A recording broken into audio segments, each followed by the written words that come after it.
Week 12 of the fantasy basketball season, and here's a few guards I look to drop this week. The first guy, John Wall, of the Los Angeles Clippers. So Wall, I know over the last 2 seasons, he didn't play much with the Houston Rockets, where they were looking to trade him and find a trade partner, but obviously a free agent in the offseason after finally getting waived. He signed here with the Clippers, and on the season, 11.7 points a game, 2.6 rebounds, 5.3 assists, a 3 a game, and 41% from the field. So I think his best days are behind him with the knee injuries year after year. And then the last couple seasons with age and just sitting out all the last season here for John Wall. He's definitely a guy that's been rusty and not really getting the job done. Then he don't play back-to-backs, obviously, as well. December 26th at the Pistons, 16 points, 5 boards, 5 assists, a steal, 4 threes, 54% from the field. December 29th in Boston, 8 points, a rebound, 4 assists, 2 threes, 50% from the field. And December 31st at the Indiana Pacers, 7 points, a rebound, 2 assists, 2 steals, a 3, 60% from the field. So right now he's only playing about 15, 20 minutes a game. Here's John Wall. Like I said, his best days are behind him. And it's really unfortunate because the first few years in the league, he was taking the league by storm.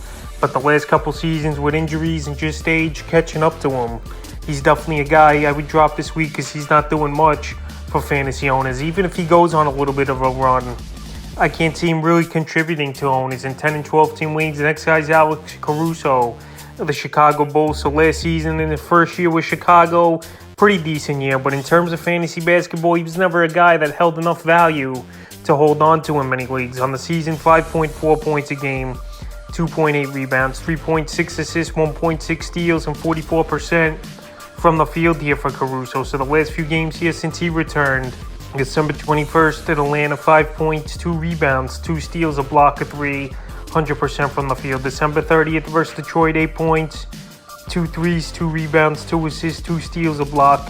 So Caruso, he just hasn't gotten the job done this season here for the Chicago Bulls and fantasy owners. And surprisingly, he's still owned in 37% of fantasy leagues, but he's definitely a guard I would drop this week in the third and final guard I look to drop this week here. Andrew Nembhard of the Indiana Pacers. Sam Nembhard, he was a top pickup a couple weeks ago, but now over the last few games, the numbers have gone down on the season. 8.1 points a game, 3.1 rebounds, 3.8 assists, 1.3 threes a game, and 46% from the field. But the last couple weeks, 6.2 points a game, 4 rebounds, 3.8 assists, a steal, and 44% from the field here for Nembhard.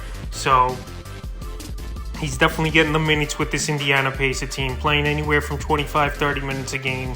But he's just not doing enough to garner any fantasy value. So the last few games here for him, December 27th versus the Hawks, 5 points, 3 rebounds, 5 assists, 2 steals, a 3, 33% from the field. December 29th versus the Cavs, 3 points, 3 rebounds, 4 assists, a 3, 100% from the field. And December 31st versus the Clippers, 6 points, 4 rebounds, 4 assists, a block, 60% from the field. So if you can get the point total up and obviously hit some more 3-pointers, I think the value will go up because the rebounding's pretty decent for a guard and the passing's pretty decent. But in terms of everything else, he's not doing enough to really garner value in 10 and 12 team leagues. So that's a few guards I look to drop for week 12 of the fantasy basketball season.